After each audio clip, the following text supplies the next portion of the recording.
Again, welcome to Java Programming Language. This is CS102, and this is our first lectures, which is Unit 1 lectures, cover Chapter 1 of our course textbook. So the main focus of this course is to discuss about object-oriented software development. That is the problem-solving skills, and also how to design program, implementation, and testing. Object-oriented concepts such as classes, objects, encapsulation, inheritance, and polymorphism. We're also going to discuss about graphical user interface, that's Java Go applications. So we start with the introduction. In these lectures, we're going to focus on the components of computers, how computers store data, and also how computers manipulate information. We should also discuss about the basic concept of computer networks, the internet, and also the World Wide Web. So we start with the computer processing. We know that a computer consists of two components, that is the hardware and also the software. The hardware will be the physical part of the computer, which we also call the tangible parts of a computer. So an example can be the keyboard, and the monitor, the hard drive, the memory. These are all hardwares. Hardware is something that we can touch, a physical component. And now software are the programs and also the data. So software will be an intangible part of a computer. We cannot feel it, we cannot touch it. Normally we store the software in a hardware, such as the storage device, a disk. So here also we say, what is a program? A program is a series of instructions. So a program tells the instruction that tells the computer what to do or the task.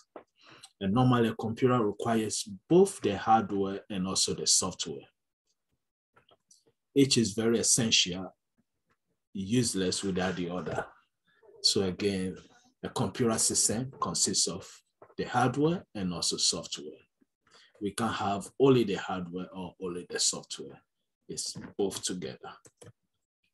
So this is an example of a CPU and main memory, the two major components of a computer system, which again is the hardware. So the CPU normally we will say the brain of the computer. This is where the programs are executed.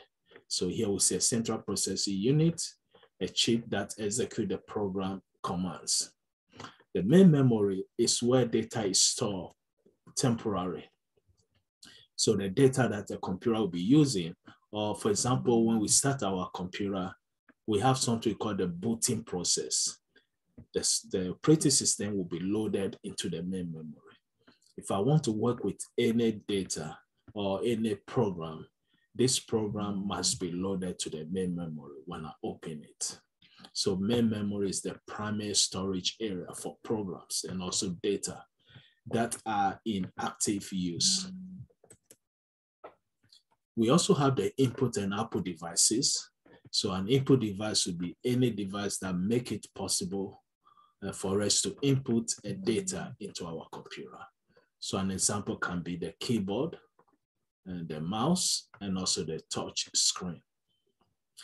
The monitor will be an output device. So a monitor normally would display the result, or a printer also is an output device. Then we have the hard disk, which will be our permanent storage place. So main memory is again a temporary storage place. Normally data or programs that are active are stored here. So we normally say the main memory is volatile. A volatile means when the power of a computer is off, all the data in the main memory will be erased or deleted. But with hard disk, again, the data is stored for permanent. So we have different types of software. These are our software categories. We start with the operating system. Normally it breaks into two. We have the system software. An example of a system software will be operating system. So a system software is any software that interacts with the computer hardware. And that's the function of an operating system. So here we say operating system controls all machine activities. Also, the operating system provides a user interface to the computer. Also manages resources such as the CPU and memory. So an example of operating system can be the Windows or Mac OS, Unix, or Linux. Now, application software, or sometimes we call it application program, is a software that performs a specific task. So if we have a computer system, we still need an operating system because it has to interact with the computer hardware, manages the computer hardware. Then we need application program, which will be on the top level. So application program will be, example will be the Microsoft Word. I will use the Microsoft Word to create a document, or I may have a computer game to entertain myself. So again, application software is a software that performs a specific task. Now we said most operating system and application programs have a graphical user interface going.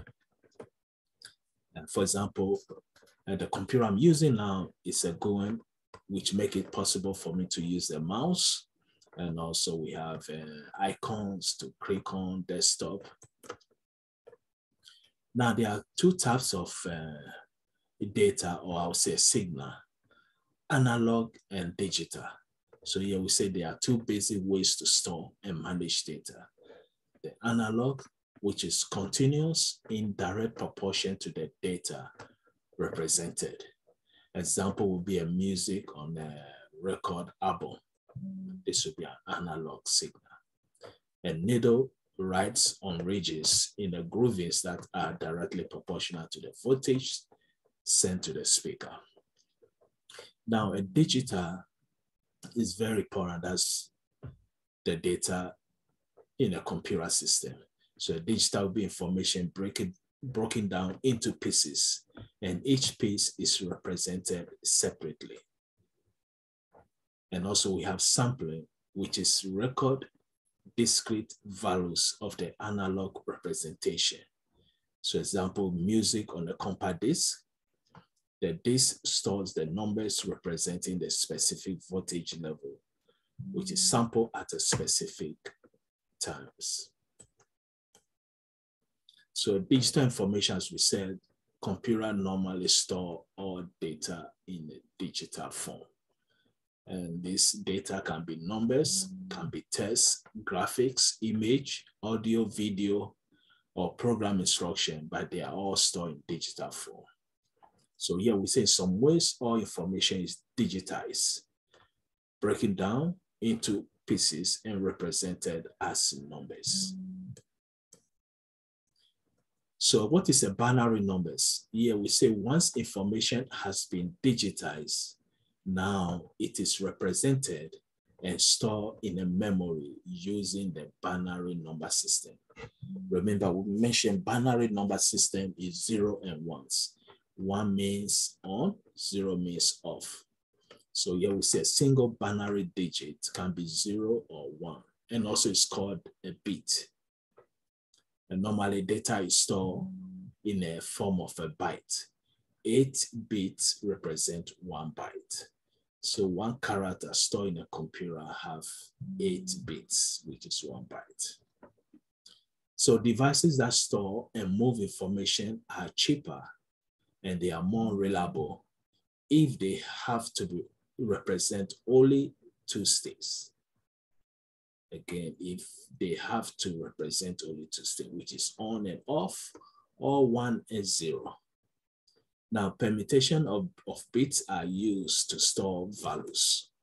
So example of a bit permutation, if I have 1 bit, the only option is 0 and 1. If I have 2 bits, I can get 4 possible combination or permutation.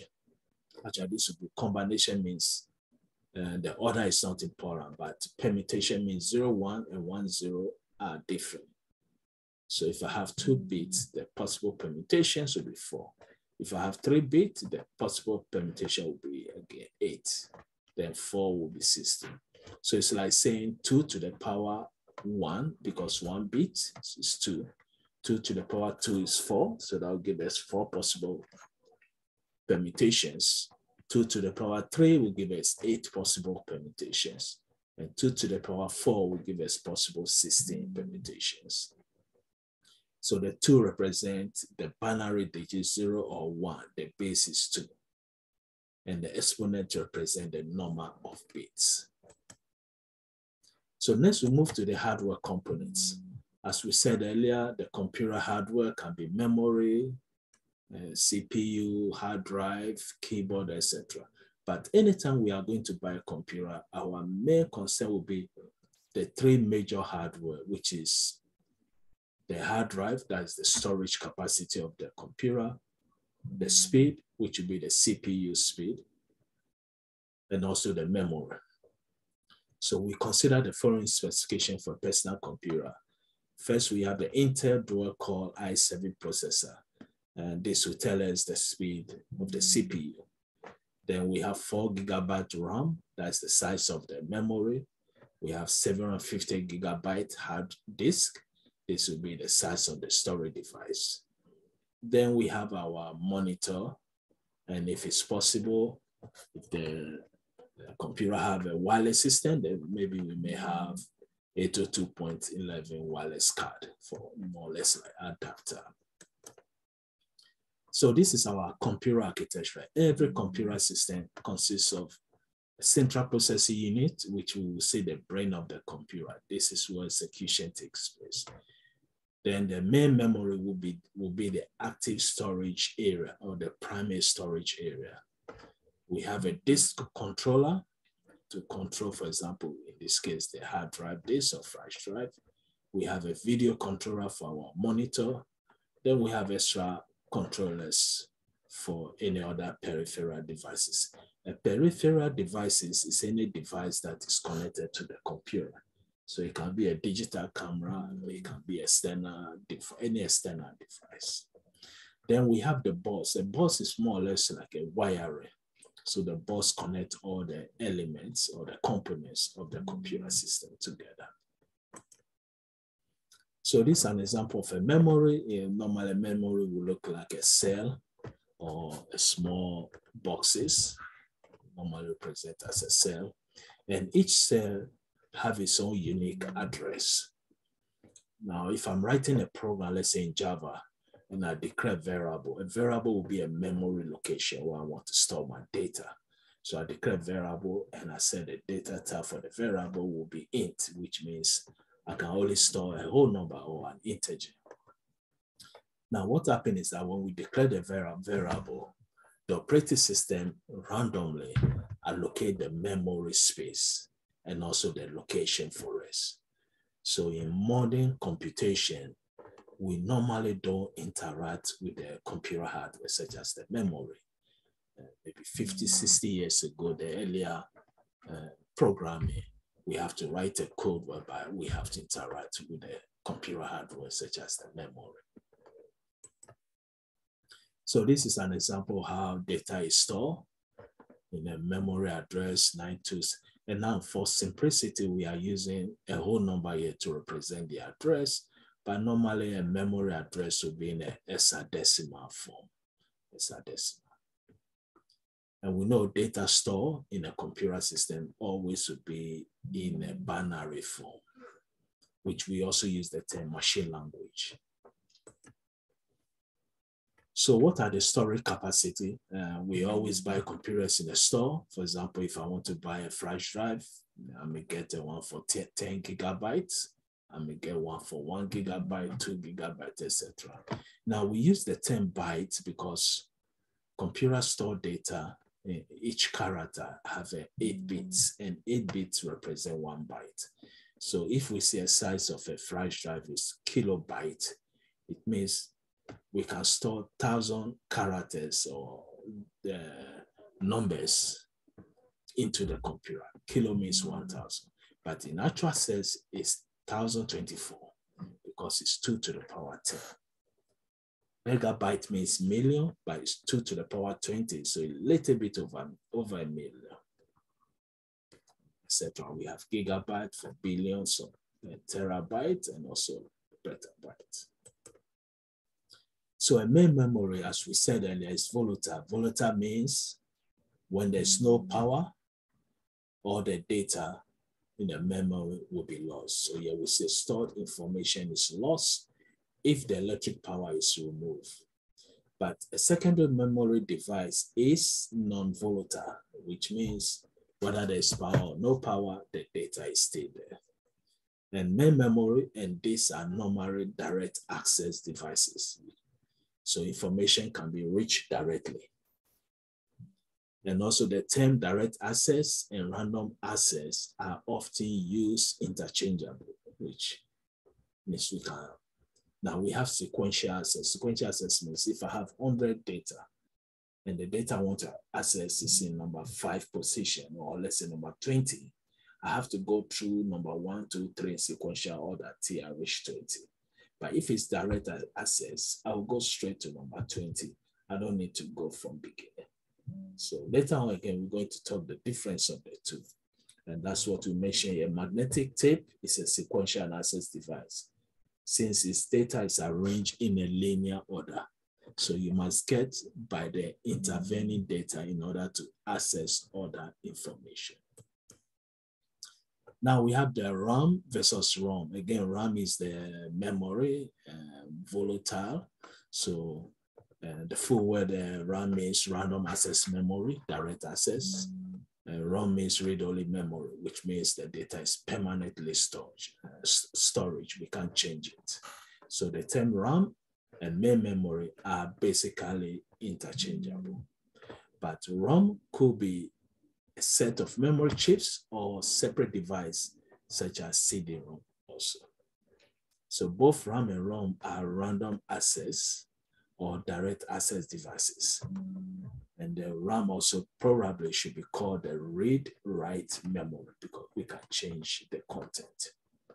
But read-only memory, we cannot change the content. So what is a central processing unit? As we mentioned earlier, it's a chip that again executes most of all the program code or task. So here we say CPU is on a chip called microprocessor. It continuously follows the fetch, decode, execute cycle. This is the machine and cycle and computation. So first, data, we have a diagram. Data is fetched.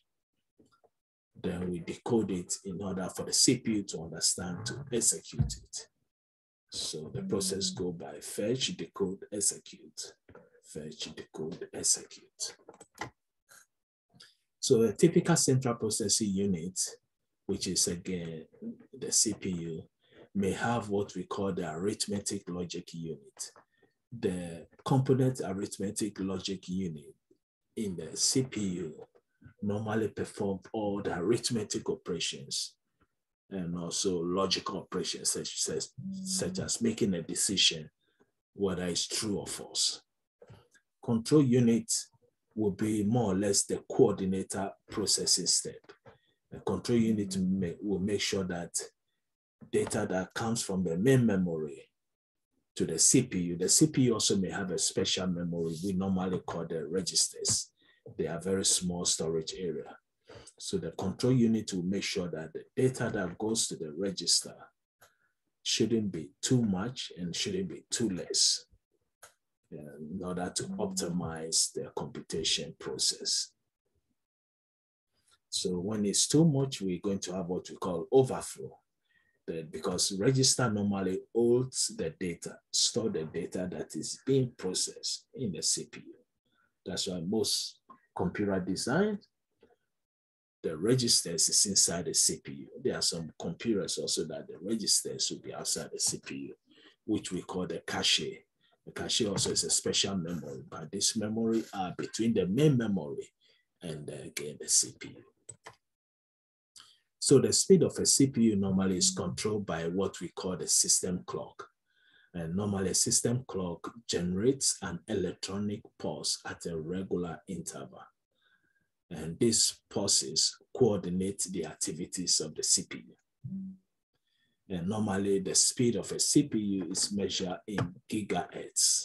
Actually, it's measured in hertz, but as we know, CPU is very fast now. We are in billion. Giga means billion. We also have a monitor. So as we said, the monitor is an Apple device, display the results. So the size of a monitor, example, can be 15.6 inches. And 15.6 inches is measured diagonally. You know, if it's measured as a side, then we may have two dimensions because a monitor is like a table, a rectangular form. But normally TVs, monitors, we measure it across diagonal. So a monitor has a certain maximum resolution, and the resolution indicating the number of pictures elements, which we call the pixels, that can display. So for example, we have 1366 by 768 is a good example. Now, a very good high resolution means we are going to have more pixels. And here we say more pixels produce a sharper image, very quality image. Next, we're going to talk about the network. We know a computer network means when we have two or more computers that can share resources or communicate together. So here we say two or more computers that are connected so that data and resources can be shared. So most computers, again, are connected to some kind of network. Especially, we know the internet is the largest network system in the world. So each computer have its own network address, which uniquely identify it among the others. Also, we have a file server, which is a network computer that is dedicated to storing programs and data that are shared among the network users. Now, with the network's connection here, we say that each computer in a network could be directly connected to every other computer in the network. This is called the mesh method. So these are also called the point-to-point connection. So having a computer requires a new communication line for each computer already in the system. So most networks, again, share the single communication line. You can see on the diagram, single communication line. Adding a new computer to the network is very easy. So network traffic must take turns using the line, which introduce delays. Also, often information is broken down in parts, which we call the packets. Again, which are sent to the receiving machine and then resampled. So this is an example of a computer network. Here we can see we have 4 computers, each have its own desktop. Then we have a file server, which are connected to the printer. Then with the computer network, we have 3, or we can say 4 different physical, again, design or connections. So first we start with the local area network. In this case, it's based on the geographical area. When the geographical area is very small, for example, a specific building, then we can have local area network. So here we say local area network covers a small distance and also a small number of computers. Now we can have a wide area network. So for example, we have 2 computers lab, one in New York City, one in New Jersey. And there's a state line and different rules or regulations. So we may have the computer system in New York connect to the computer system, again, New Jersey or other state or other country. And this becomes what we call the wide area network.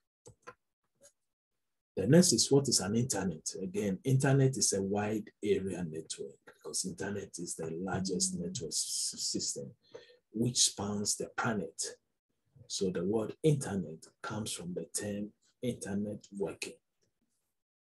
And the internet started as a United States government project sponsored by the Advanced Research Project Agency, which we call the ARPA. And originally, the internet is called the ARPANET. And the internet grew quickly throughout the 1980s and also 1990s. So we are going to end this lectures here. Again, in this lectures, we cover the basic concepts of computers. For example, what is the hardware, what is the software, how they work together, what is computer network system, etc. So again, wish everybody the best and see you in the next class. Thank you.